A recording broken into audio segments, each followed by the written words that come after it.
Muito bem. Olá, eu me chamo Giovanni, sou membro da Primeira Igreja Batista de Nova Iguaçu. Nós vamos estudar a EBD 8, né? E o tema da lição de hoje é os benefícios da fidelidade. E o texto bíblico que servirá de base está em Gênesis 21 a 27 e o texto áureo Gênesis 24 a 62.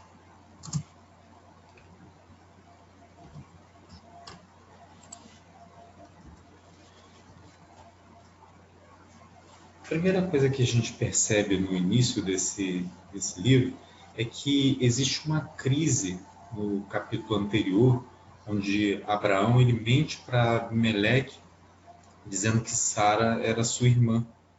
E aí Deus ele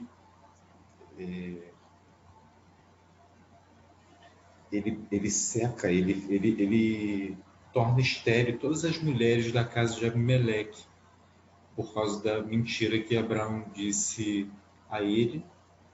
E aí, inicialmente, essa foi a confusão que transpõe o capítulo 20 e o capítulo 21.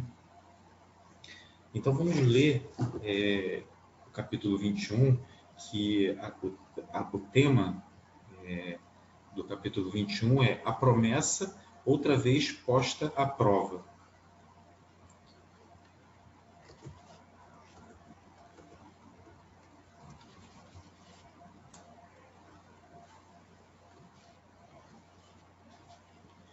E o Senhor visitou a Sara, como tinha dito, e fez o Senhor a Sara como tinha prometido. E concebeu Sara e deu a Abraão um filho na sua velhice, ao tempo determinado que Deus lhe tinha falado. E Abraão pôs no filho que lhe nascera, que Sara lhe dera, o nome de Isaque. E Abraão circuncidou seu filho Isaque, quando era da idade de 8 dias, como Deus lhe tinha ordenado. E era Abraão da idade de 100 anos, quando lhe nasceu Isaque, seu filho. E disse Sara: Deus me tem feito riso, todo aquele que o ouvir se rirá comigo. Disse mais: Quem diria a Abraão que Sara daria de mamar a filhos, pois lhe dei um filho na sua velhice? E cresceu o menino e foi desmamado. Então Abraão fez um grande banquete no dia em que Isaque foi desmamado. E viu Sara que o filho de Agar, a egípcia, o qual tinha dado a Abraão, zombava. E disse a Abraão: Ponha fora essa serva e o seu filho, porque o filho desta serva não herdará com Isaque, meu filho.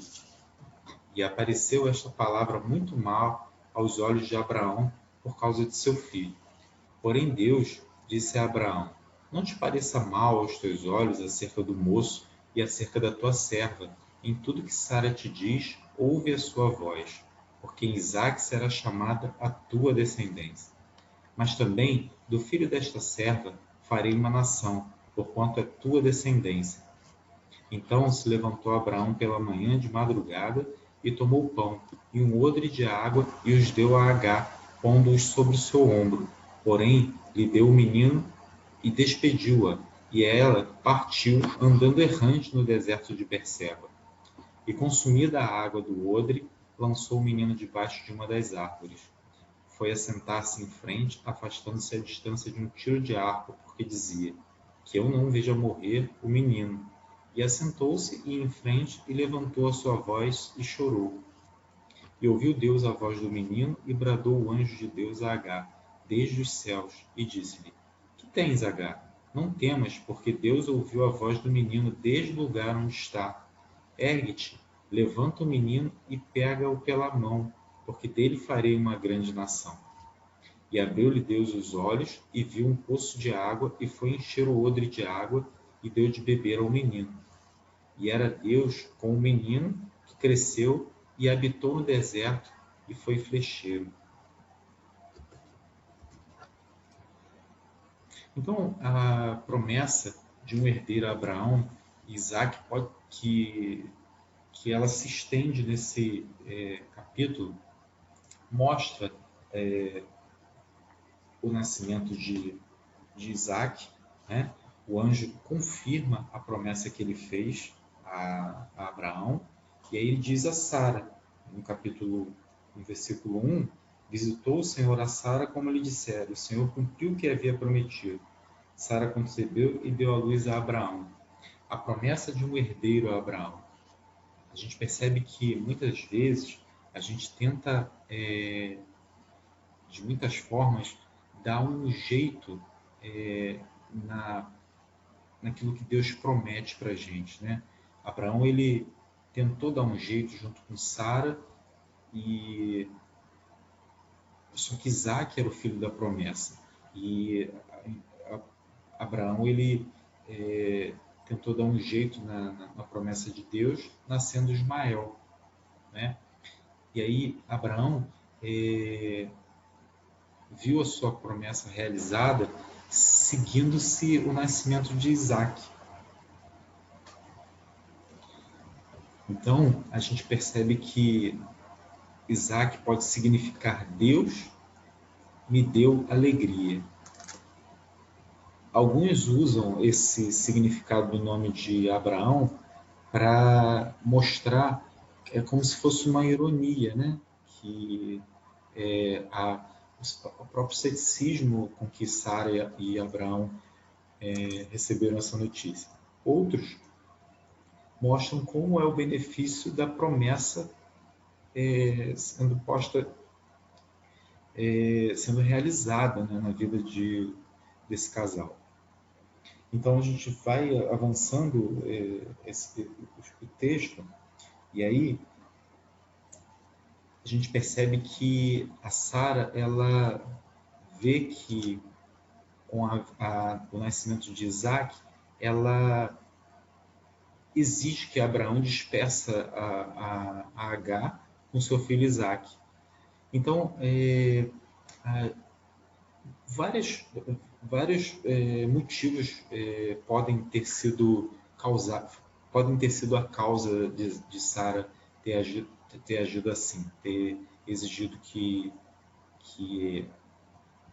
Abraão despedisse a Agar com seu filho Isaac. Um deles poderia ter sido a insegurança quanto ao cumprimento da promessa, a dificuldade de depender de Deus, e visão limitada quanto ao poder de Deus. Não é verdade, meus irmãos? Muitas das vezes a gente tem uma visão limitada quanto ao agir de Deus. A própria história de Abraão tentando dar um jeitinho com o nascimento de um descendente que não era aquele que Deus queria. Na minha vida, eu também, muitas das vezes, me pego me identifico com essas atitudes.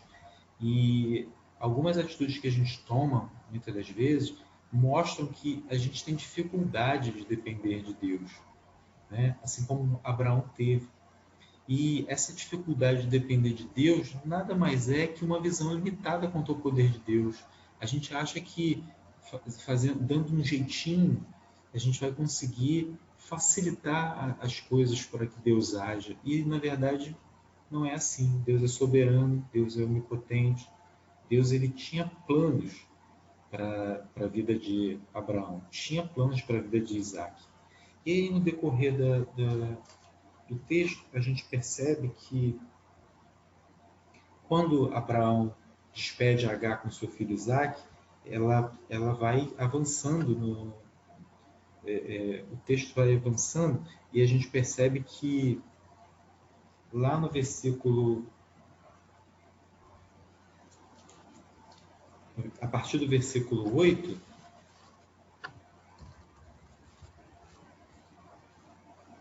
cresceu o menino e foi desmamado, então Abraão fez um grande banquete no dia que Isaac foi desmamado. Logo depois disso, Sara, ela viu que o filho de Agar, egípcio, o qual tinha dado a Abraão, zombava dela.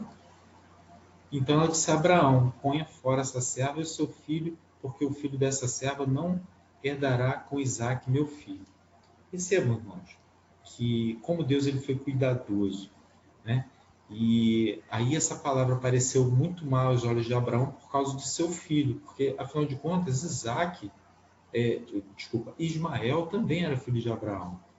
E só que Deus apareceu, Deus disse a Abraão que ele não devesse ficar preocupado isso, e nem tampouco com Ismael, nem tampouco com tudo que a Sara disse, porque ele falou para que Abraão ficasse tranquilo que em Isaac seria a descendência dele seria perpetuada na vida de Isaac. Mas, pela misericórdia de Deus, mesmo que eles tivessem dado um jeitinho, ele diz no versículo 13: mas também do filho dessa serva faria uma nação, porquanto é a tua descendência. Então se levantou Abraão pela manhã de madrugada, tomou pão e um odre de água, e os deu a Agar, pondo sobre os seus ombros. Também lhes deu o menino, despediu, e ela partiu andando errante no deserto de Beceba. Consumida a água do odre, lançou o menino debaixo de uma das árvores, e foi assentar-se em frente, afastando-se a distância de um tiro de arco, e dizia: que eu não veja morrer o menino. E assentou-se em frente e levantou a sua voz e chorou. Estavam num desespero, não tinham mais o que comer. Ela saiu de próximo do menino e ficou chorosa, né? Ela ficou desesperada. Então Deus, com a sua infinita bondade, seu carinho, sua misericórdia, disse o seguinte: o que tens, Agar? E aí ele conforta a Agar dizendo: Deus ouviu a voz do menino desde o lugar de onde está. Ergue-te, levanta o menino e pega-lhe pela mão, porque dele farei uma grande nação. E abriu-lhe Deus os olhos e viu um poço de água, e foi encher o odre de água e deu-lhe de beber ao menino. E era Deus com o menino, que cresceu e habitou no deserto e foi flecheiro. Então, Deus deu socorro à dupla. Isso mostra que Deus não abandona a sorte. Ele opera milagres. Deus ele sabe todas as coisas. E ele providenciou ali um escape para Ismael e Agar. E, além disso, ele disse que também de Ismael viria uma grande nação. Lá no capítulo, no versículo 21, de 22 a 34, nós temos alguns pontos aí interessantes, né? O pacto de Abraão e Abimeleque, que denota sabedoria, né? Que denota uma intenção de Abraão em tentar resolver o conflito, né? Porque Abimeleque ele se sentiu enganado e aí ele por uma regra de boa convivência, ele faz um pacto para resolver o conflito, né? Vamos ler os versículos de 22 a 34, que a gente vai entender um pouco melhor isso. 22. E aconteceu naquele mesmo tempo que Abimeleque, com Ficol, príncipe do seu exército, falou com Abraão, dizendo: Deus é contigo em tudo que fazes. Agora, pois, jura-me aqui por Deus que não mentirás a mim, nem a meu filho, nem a meu neto, segundo a beneficência que te fiz, me farás a mim e a terra onde peregrinaste. E disse Abraão: eu jurarei. Abraão, porém, repreendeu Abimeleque por causa de um poço de água que os servos de Abimeleque haviam tomado à força. Então disse Abimeleque: eu não sei quem fez isto, e também tu não mo fizeste saber, nem o ouvi senão hoje. E tomou Abraão ovelhas e vacas e deu-as a Abimeleque, e fizeram ambos uma aliança. Pôs Abraão, porém, à parte 7 cordeiros do rebanho. E Abimeleque disse a Abraão: para que estão aqui estas 7 cordeiras que puseste à parte? E disse: tomarás estas cordeiras de minha mão, para que sejam um testemunho que eu cavei este poço. Por isso se chamou aquele lugar Berseba, porquanto ambos juraram ali. Assim fizeram aliança em Berseba. Depois se levantou Abimeleque e Ficol, príncipe do seu exército, e tornaram-se para a terra dos filisteus. E plantou um bosque em Berseba e invocou lá o nome do Senhor Deus eterno. E peregrinou Abraão na terra dos filisteus muitos dias. Então a gente percebe que mesmo que aparentemente Abraão tivesse certo, ele usou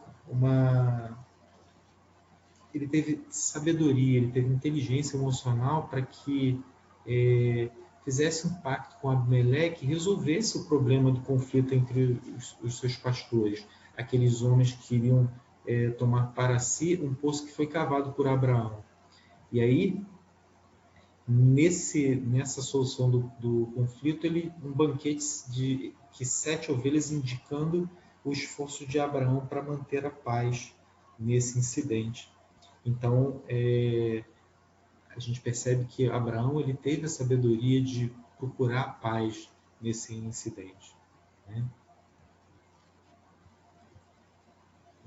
Abraão tinha certeza de que Deus era com ele e que Deus iria à frente no seu propósito e aquele conflito seria resolvido. Basta que Abraão buscasse a paz. O Deus da promessa proverá. Agora a gente percebe uma etapa culminante que a fé chegou à plena maturidade, né? Abraão tinha esperado um quarto de sua vida pelo nascimento do seu próprio filho, o filho da promessa.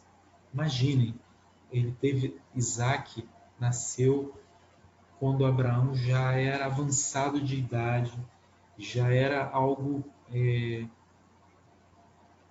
complicado, porque Abraão já estava tão sem esperança que ele providenciou uma solução para o problema, tendo com Ismael, mas aí Deus, ele, logo na velhice de Abraão, faz nascer Isaac, e Deus confirma a promessa, e aí é nesse momento que a fé de Abraão, ela alcança maturidade, né? E a gente vai ler em Gênesis 22, de 1 a 24, para a gente poder acompanhar isso que a gente está comentando. E aconteceu depois dessas coisas que provou Deus a Abraão e disse-lhe: Abraão, e ele disse: Eis-me aqui. E disse: Toma agora o teu filho, teu único filho Isaque, a quem amas, e vai-te à terra de Moriá, e oferece-o aí em holocausto sobre uma das montanhas que eu te direi. Então se levantou Abraão pela manhã de madrugada, e albardou o seu jumento, e tomou consigo 2 de seus moços, e Isaque seu filho, e cortou a lenha para o holocausto, e levantou-se, e foi ao lugar que Deus lhe dissera. Ao terceiro dia levantou Abraão os seus olhos, viu o lugar de longe, e disse a Abraão aos seus moços: Ficai-vos aqui, com o jumento, eu e o moço iremos até ali, e havendo adorado, tornaremos a vós. E tomou Abraão a lenha do holocausto e pô-la sobre Isaque seu filho. E ele tomou o fogo e o cutelo da sua mão, e foram ambos juntos. Então falou Isaque a Abraão, seu pai, e disse: Meu pai. E ele disse: Eis-me aqui, meu filho. E ele disse: Eis-me aqui, eis aqui o fogo e a lenha. Mas onde está o cordeiro para o holocausto? E disse Abraão: Deus proverá para si o cordeiro para o holocausto, meu filho. Assim caminharam ambos juntos e chegaram ao lugar que Deus lhe dissera, e edificou Abraão ali um altar e pôs em ordem a lenha, e amarrou a Isaque seu filho e deitou-o sobre o altar em cima da lenha.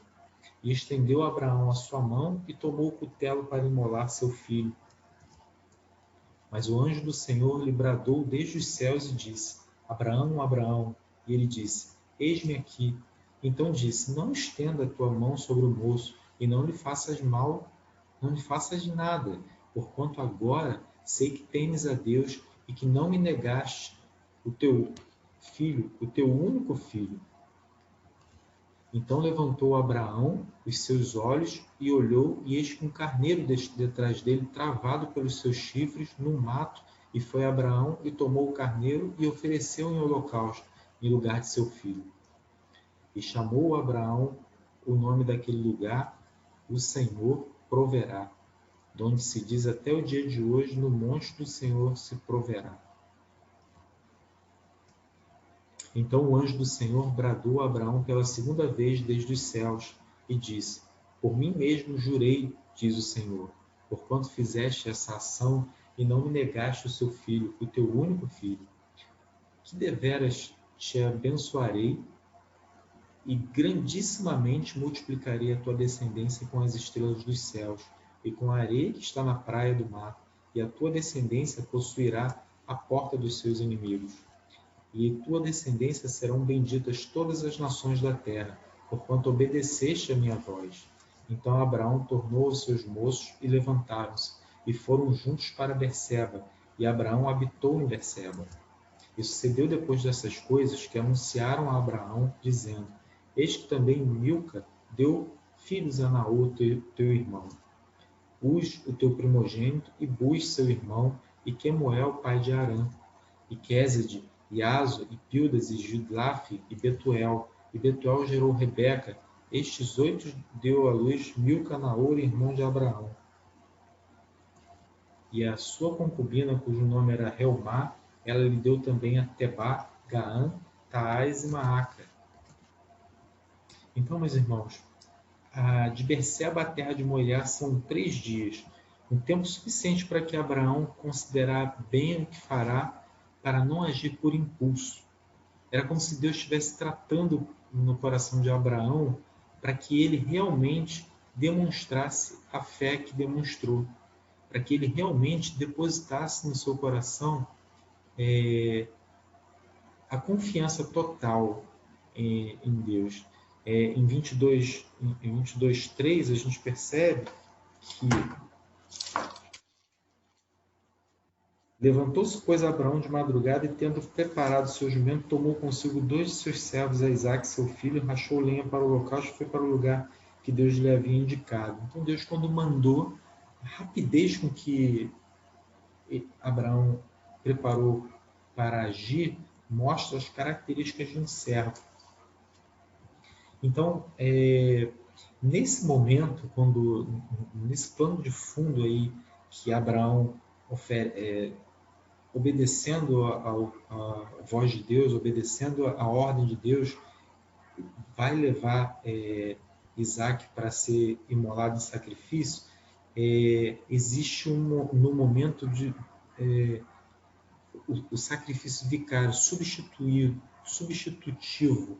Esse momento é um tipo daquilo que seria o sacrifício completo, o sacrifício perfeito de Jesus, o sacrifício vicário, substitutivo. A gente percebe que o povo no deserto também tem questão do bode expiatório, que a lei mosaica legisla sobre isso, né? Então, a gente percebe que Abraão ele passa no teste e o seu filho é poupado. E aí ele é substituído por um carneiro. Então, Jesus é apontado por João Batista como o Cordeiro de Deus que tira o pecado do mundo.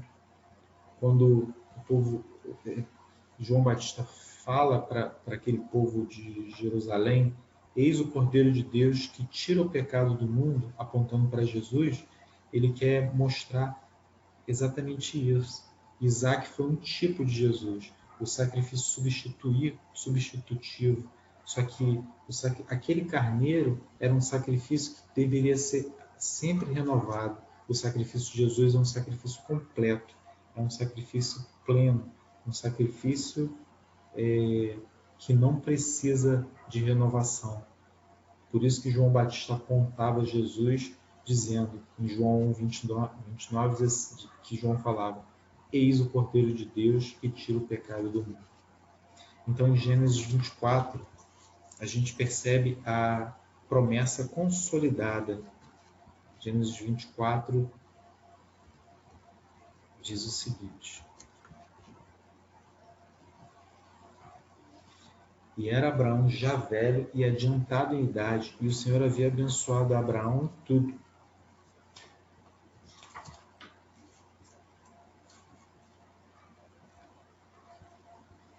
E disse Abraão ao seu servo mais velho da casa, que tinha o governo sobre tudo que possuía: Põe agora a tua mão debaixo da minha coxa, para que eu te faça jurar pelo Senhor Deus dos céus e Deus da terra, e não tomarás como filho mulher das filhas dos cananeus nos meios dos quais eu habito, mas que irás à minha terra e à minha parentela, e dali tomarás mulher para o meu filho Isaque. E disse-lhe o servo: Porventura não quiser seguir-te a tua mulher esta terra? Farei, pois, tornar o teu filho a terra de onde saíste? E Abraão lhe disse: guarda-te que não faças lá tornar meu filho. Então a gente percebe que depois de Abraão ter passado a tristeza da perda de Sara, né? Sara já estava avançada de idade, ela morre nesse momento, logo no comecinho, ainda em Gênesis 23. E aí, logo no comecinho de Gênesis 24, a gente mostra as oscilações, né? Deus,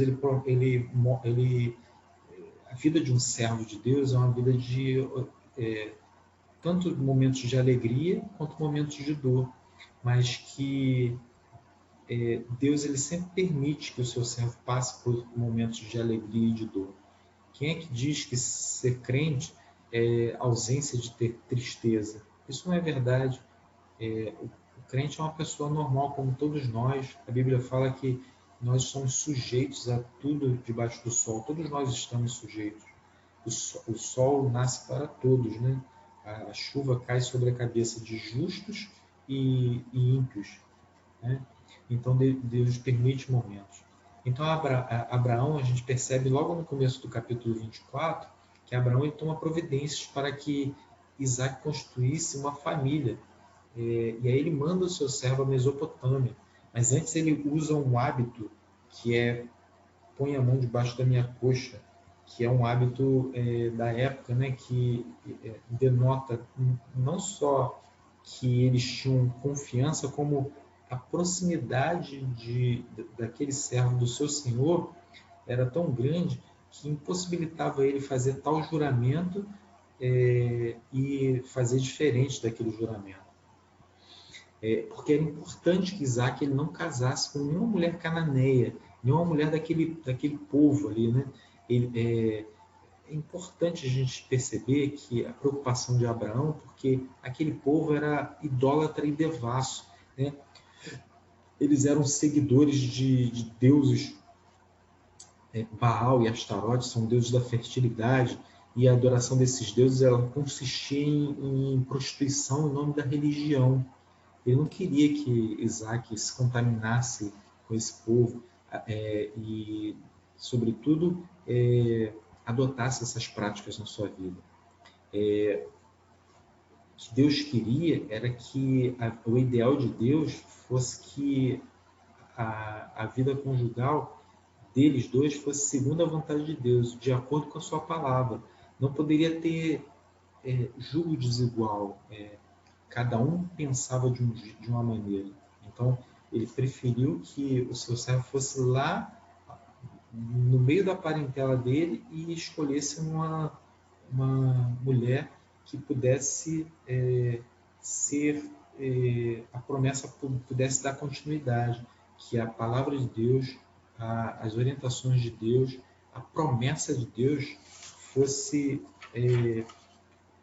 consolidada, né? E aí eles gozariam dos benefícios dessa fidelidade, mas para que essa promessa fosse consolidada, eles tinham que ser fiéis, né? Eles tinham que ser fiéis a Deus, fazer a vontade de Deus segundo a sua palavra. Então, o Isaac é o herdeiro da promessa. Mais uma vez, Abraão, já bem velho, casa-se com Quetura e este lhe dá 6 filhos, que são os patriarcas dos árabes, né? Então, aos 175 anos, Abraão morre e Isaac assume a liderança da família definitivamente. Isaac passa por momentos difíceis, né? Com a esterilidade de sua esposa, e ele ora durante 20 anos pela a fertilidade dela, e aí a gente percebe que Isaac e Rebeca têm 2 filhos, né? Esaú e Jacó, que também têm dificuldades na sua família, mas isso é tema para uma próxima lição. Vamos ler 25 de 1 a 27, para que a gente possa entender um pouco melhor. E Abraão tomou outra mulher que era Quetura, e deu-lhes a luz a Zimrã, Joksã, Medã, Midian, Zisbaque, Suá. E aí a gente percebe o nome desses descendentes que foram os pais do povo árabe. Todos eles foram filhos de Abraão com Quetura. Porém, Abraão deu tudo que tinha a Isaac. Toda a herdade de Abraão foi dada a Isaac. Mas os filhos da concubina que Abraão tinha, deu a Abraão presentes, e vivendo ele ainda, despediu do seu filho Isaac, enviando-os ao Oriente, para a terra oriental. Então Isaac foi para o Oriente. Estes, pois, são os dias dos anos da vida de Abraão, que viveu 175 anos. E Abraão expirou, morrendo em boa velhice, velho de farto dias, e foi congregado ao seu povo. Teve uma vida longa, uma vida próspera, por ter sido fiel a Deus, não ter negligenciado a promessa, né? Abraão foi o primeiro dos patriarcas, e por causa da fidelidade dele, da fé que ele depositou em Deus, né? A confiança que ele depositou em Deus, ele teve uma vida próspera. As promessas de Deus, elas são cumpridas em nossa vida no momento certo, meus irmãos. Às vezes a gente fica tentando fazer com que dar alguns jeitinhos, como tentou Abraão, né? Com o Ismael, e aí a gente acaba andando mais, né? Por exemplo, o povo no deserto, pela sua teimosia, pela sua falta de confiança em Deus, um trajeto de 40 dias, eles acabaram andando 40 anos. Então, uma aplicação, irmãos, é que para que a gente possa gozar dos benefícios da fidelidade a Deus, é importante que a gente entenda que Deus ele tem um momento certo para cumprir as suas promessas na nossa vida. E esse tempo não é o tempo que eu desejo que seja. É o tempo de Deus. É o tempo que Ele determinou. Como? Eu não sei. Ele sabe. O que eu preciso ter é confiança nele. Uma outra coisa importante que a gente percebe aqui é que o crente ele deve ser alguém que busca a paz, né? Olha que atitude bonita essa de Abraão em ter buscado a paz com Abimeleque na questão do poço, mesmo estando ele correto. Quantas vezes a gente briga tanto por querer ter razão, e às vezes a gente até tem razão, mas acaba levando as vias de fato, cria uma dificuldade muito grande, briga por algo que não vale a pena. E Abraão, ele deu um exemplo de generosidade, e esse era um benefício que ele teve. Você vê que a vida de Abraão foi uma vida próspera, né? Ele não ficou mais pobre por ter matado aqueles cordeiros em função daquela situação, para remediar aquela situação. Muito pelo contrário, buscar paz é o que nós devemos fazer. E a gente deve se mirar no exemplo de Abraão quando fez isso. Outra